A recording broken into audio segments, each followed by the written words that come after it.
Welcome to the Band Director Bootcamp podcast, the go-to place for busy band directors who want practical to build programs while maintaining balance in their lives. This podcast is brought to you by the Empowered Music Educator Academy, where we help directors like you find efficiency, sustainability, and impact in your teaching and leadership. And speaking of impact, our platinum sponsor, Kennelly Keys Music, has been serving musicians with a commitment to quality, reliability, and exceptional service. Whether you need top-tier instruments, expert repairs, or trusted advice, they've got you covered. Now, let's dive in and set the tempo for success.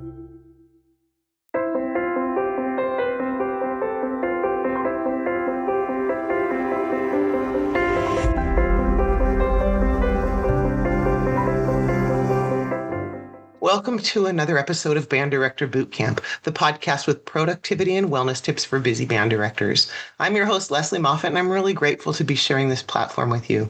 We know you don't have time to watch lengthy professional development webinars, so we bring you 20-minute tidbits with takeaways you can use to support you and help you thrive in this awesome career.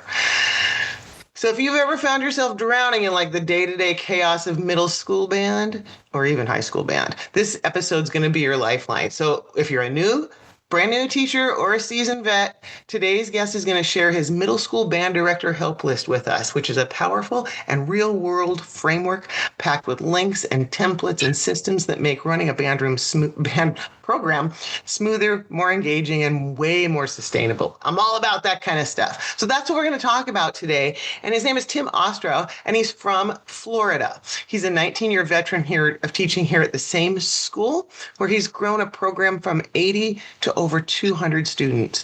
And he's known across the state of Florida for his middle school concert and jazz band leadership. He's been Teacher of the Year. He presents at conferences, including the Florida Music Educators Conference, FBA Conference for Jazz, and he regularly attends and presents at the Florida Band Directors Workshop. And I saw a really cool thing that he did, and I sent him a message and said, please come and share on this podcast too. And he took some time out of his summer to be here. So Tim, welcome to Band Director Bootcamp. Hi, Lesley. Glad to be here.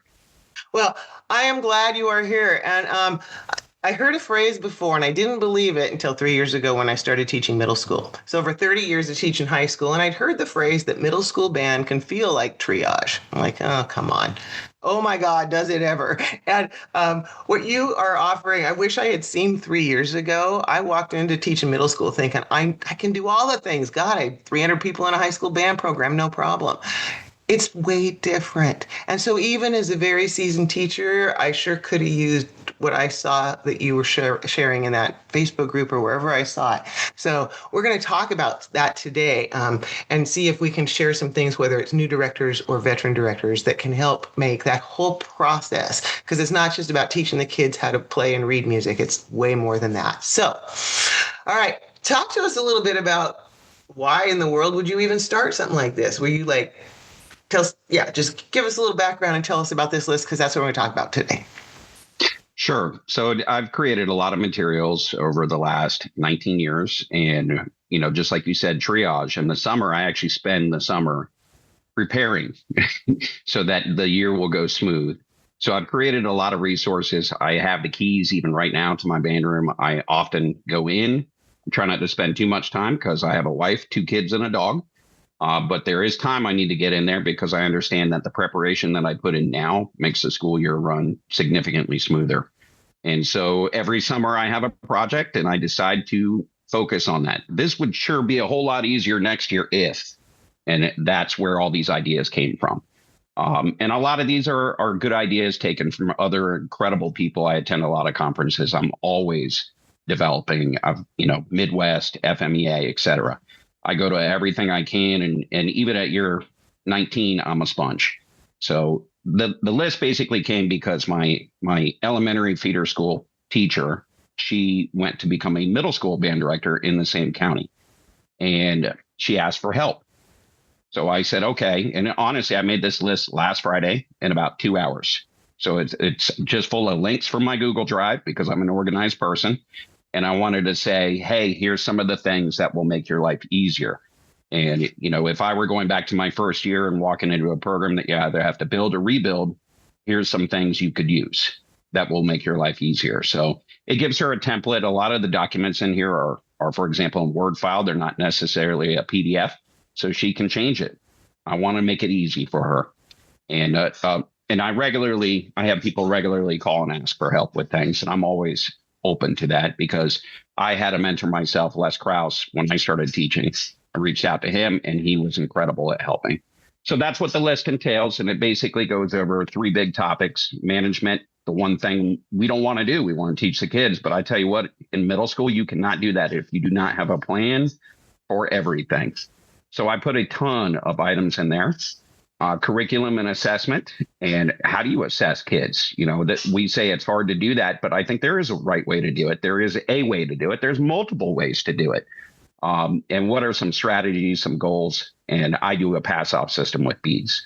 And then performance. What does that look like? Because, her principal and her community is, of course, going to expect her to have performances. So she's obviously been to some of my concerts, with her kids. So she knows what that looks like, but wouldn't it be great if she had those templates and a how-to guide on how to do that? And then, of course, at the end of the year, I insisted on putting recruitment and retention, because right now she didn't get to recruit going into her program, and her numbers aren't really where they need to be. But I have some tips and tricks for her to help fix that even at the beginning of the year. So all of that is included in this document with links. And I thought, I went and had lunch with her, and I thought, you know what? I'll share this on the middle school band directors group, and other people might benefit from this information. So that's where it came from. And that's where I saw it posted this past weekend or whatever, and realized what a treasure trove it is. So all of y'all who are listening, Tim promised that he's going to share the link, and we're going to put that in the show notes. So as he talks through it, when you go, oh my God, I need that, you're going to get it. And he's giving it away. So Tim, you super organized through those things. So we try to keep the podcast, we got about 15 minutes here. I'd love you to walk us through, take a couple minutes in each section and kind of highlight some things. So like a new director in a new school would go, what should I start with in each of those areas? Okay. I'll blow about 5 minutes here on management. All right. Do it. So we'll start with a band handbook. I'm old school, and I believe, at open house, everybody's going to hand out a syllabus. So we need to have a syllabus. And unfortunately, our programs are in the state of Florida co-curricular. And so we have to have a very clear grading policy during the day and after school. This is a graded event. Here's our curriculum and goals. Here's our student ensemble placement. In my case, I have ability-based bands. Then nothing's personal. Here's my achievement system, our performance attire, parent responsibilities, awards recognition, procedures, rules, etc. It's all in there. And I wouldn't, I don't hand out all, I think it's like 14 pages. The page I give to the parents is the first page, which is a welcome letter at open house with the calendar on the back. And it literally has a QR code that goes directly to a Google form. So they can say, hey, yeah, I've read it. Even if they haven't read it, you can say that they got it. Okay. So that's my way of saying, well, you understood how we do things. And, for a young director getting a job, understanding the grading policy and what might get you in trouble and might not for a band program, that's a really important tool for them. It also has other things like my recommended list of instruments and accessories, and just everything packed into one. So anybody who comes to the program can look at this and understand. Something unique in here is my band room procedures video.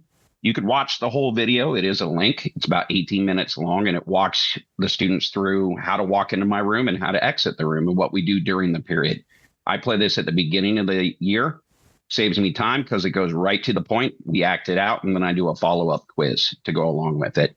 Unfortunately, my room is, if you're in my situation where your room is not big enough, I'll have classes of 60 and they barely fit.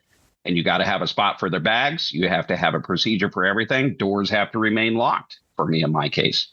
We do code reds once a month, etc. So all of that is outlined, and I have all the procedures, and we will act that out at the beginning of the school year so they know what to do, because we're going to be a lot more productive doing these things. Band room hacks, that is a treasure trove. I have shared that before online, but I took some pictures of some hacks in my classroom. You'll find things like a PVC tuba pipe, tuba rack in there. You'll see that I keep all my clipboards on the wall. You'll see my drum sets on wheels. I've gone to great lengths to make sure everything in my room is on wheels. because they've replaced my carpet 4 times in the last 19 years. So when those kind of things happen, there's going to be things in there that you're going to like and you're going to want to see. BGreco.net for a young band director. If you're not using that and making seating charts, you want to know every kid's name. That's a huge one. You can color code it. I print them every week and I use them to assess. And I just highlight students for my assessments. And you'll see that under assessment strategies. One of my favorite tools is classroomscreen.com. That's not mine. I don't make any money from that, but I love this program. It is free. If you do pay the annual fee, it's a subscription. I believe it's $35. Completely worth it. Just make sure your county will let you use it. But it shows all my preps. And when I go from one prep to the next, I just hit the arrow, go on to the next one. Has a ton of widgets in it. It'll show what we're doing, what our standards are, everything your admin wants to see. Plus, you can put any news in there. You can put randomizers in there. Our concert is coming up in X amount of days with countdowns. And it has a timer, the timer being the big one, and you can spotlight any of those things. So, for example, I'll hit Shift S and I'll spotlight my timer at the beginning of the class period. Kids have 3 minutes to be in their seats with their instrument, music, and pencil. That makes it easy as well.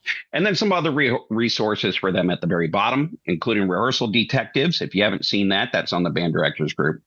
My no phone zone poster. Thank goodness in the state of Florida, we are not allowed to have phones, which is great. So I have signs everywhere because when we had them, things were chaos. Respect poster, also shared on the band directors group. I have a full-blown poster of that one. Hand signals by Jeremy Williamson, who's a amazing band director in the state of Florida. So that's just a way to manage your students. You throw up a finger, say, I have to use the restroom. Instead of raising their hand, they can throw up a 1. Behavior modification slip has worked for me. That's my document process. 3 strikes, you're out. And that's also in my video. Music library example, and even in the instrument loaner form. So those are some things that I thought my friend could benefit from at the very beginning of the year. They're managerial things that's going to make her life easier, and a lot of them are editable. Okay. Oh, fantastic. I mean, and so many things you wouldn't think about till you're in the midst of it, and then you're like, shit, I don't have a plan for that, but you've already got a plan. I can't wait to check this out. I know what I'm going to be looking. I'm going to take this link and check it out really soon. Like, I want to watch your procedure thing, because a few years ago when I started middle school, I thought, you don't need to teach procedures. You just tell them what to do. It'll be fine. My God, was I wrong?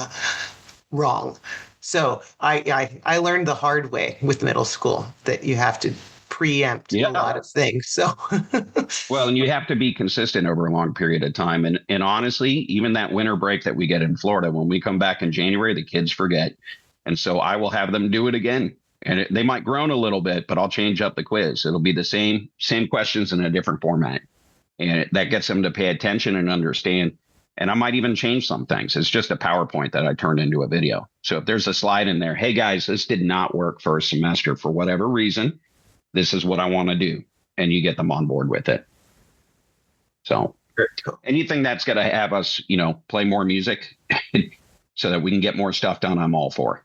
Okay. But yet have to front load a lot of it and invest the time. It's sort of like practicing our scales and our whole tones or long tones, right?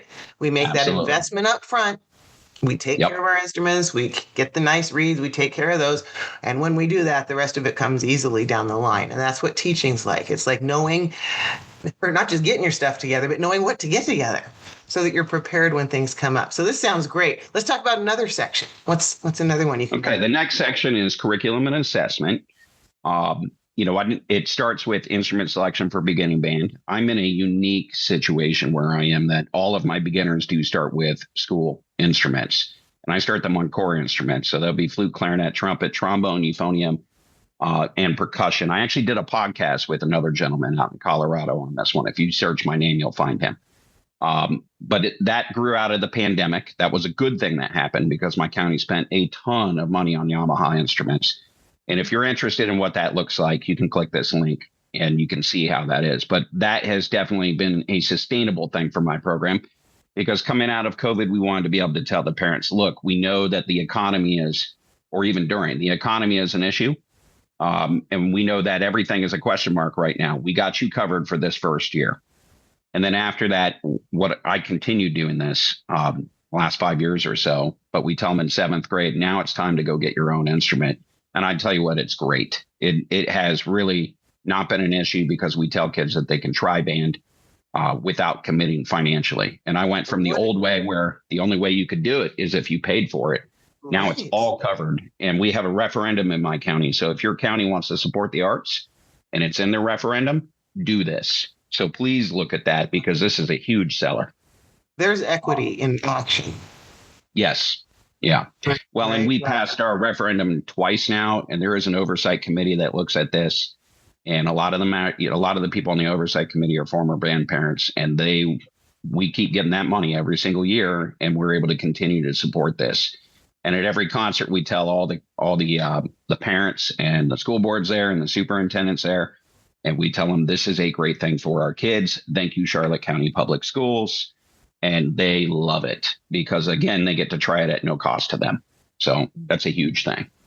If you don't have that, you can work towards it because honestly, if you look at it, we were able to get 60 Yamaha instruments for $25,000. So if you buy it in bulk, you'd be surprised what you can get. Okay. And if you email me, I'll let you know more. Oh, awesome. And if grants, we can talk grants and ChatGPT and AI helping write those grants to get some money. Absolutely.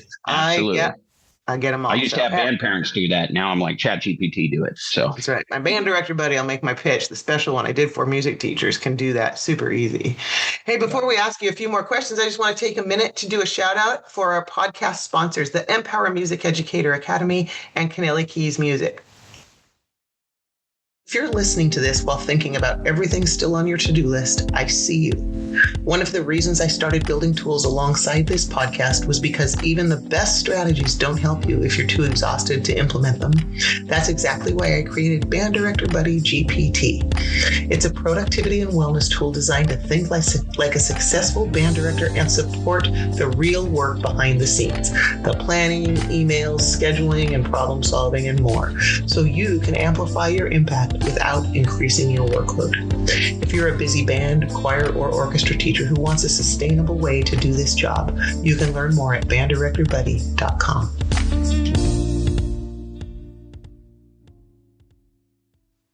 All right, we're back with Tim Ostrow, and he's sharing all these nuggets of stuff he's put together for music teachers. We've got a few more minutes, so I just want you to keep talking because I'm learning so much, and I'm just getting super excited to click that link pretty quick here. So tell us some. Okay. So we're under a curriculum and assessment. In the next section after, how do we get kids on instruments? I have something called an instrument listens scoreboard. You can click that link and make a copy of it. It's just a presentation that I made where the students can discover their choices. It's all embedded. I have an 88-inch TV in my room. I pull it up. They can watch videos. I'll get out the instruments, but I'm not an amazing flute player. And the Army Band has some great players, and you can watch those in there. They're all embedded, and it has here's what we're going to do. We're going to rate that instrument, and the kids have a guide that goes along with it. And then they also have an audition sheet that identifies their pathway instruments. And again, that goes back to what I do uniquely. For example, a kid can go from flute or clarinet to saxophone, but nobody starts on saxophone. So they have to earn their way to it. I have assessment strategies. This is something you definitely want to check out in here. And it just details, and this is what I'm sort of presenting at FMEA in January this coming year. It's called From Merit to Mastery. And how do you assess students? And I do it to mastery. In other words, pass-offs. It's a scale is right or it's wrong. That's how I look at it. But it's going to detail a pass-fail mastery system in the band room, and 5 different ways that I might do that, including things like how do you assess warm-ups? You could do that. And I'm you'll see in here that I really do it in under 3 minutes or less. I'll do 3 minutes on Wednesday, 3 minutes on Thursday, and then whatever it takes to finish on Friday. Anybody who's left who still needs to go. But I teach them to practice until they can't get it wrong, so they get it right the first time. So they all get one shot with a metronome, and then that makes them actually prepare, because you all know what that's like watching a middle school kid. Oftentimes they'll do their pass off and they'll just learn it in front of you. And we don't have time for them to learn it in front of us. So we got to teach them the right way to do things. Okay. I also have goals. These are just sheets that I put on my wall, and I can actually highlight them at the end of each quarter. I walk back there and I say, did we do this for this quarter? Did we do this? Yes, we did. Yes, we did. And it has my curriculum map for what I do. It just gives you an idea, because I'm that guy who wrote his own method book over the last 19 years. So you're not going to be able to take it from another method book like Sound Innovations or any of those books. But you'll have an idea of what that might look like. But it holds me accountable because I can see what we were supposed to do and what we actually did. I also have pass-off charts, which if you really want to be an anal band director, this one's for you. Okay. But I track my kids from 6th through 8th grade, and I just do not want to be the guy who plays favorites at all. And so this is my way of doing this. I use a bead system, and you can see I have a bead achievement system video in here, and there's a PowerPoint version. We actually 3D print our beads as well. But you can do it with whatever system you want. It just gives you a template.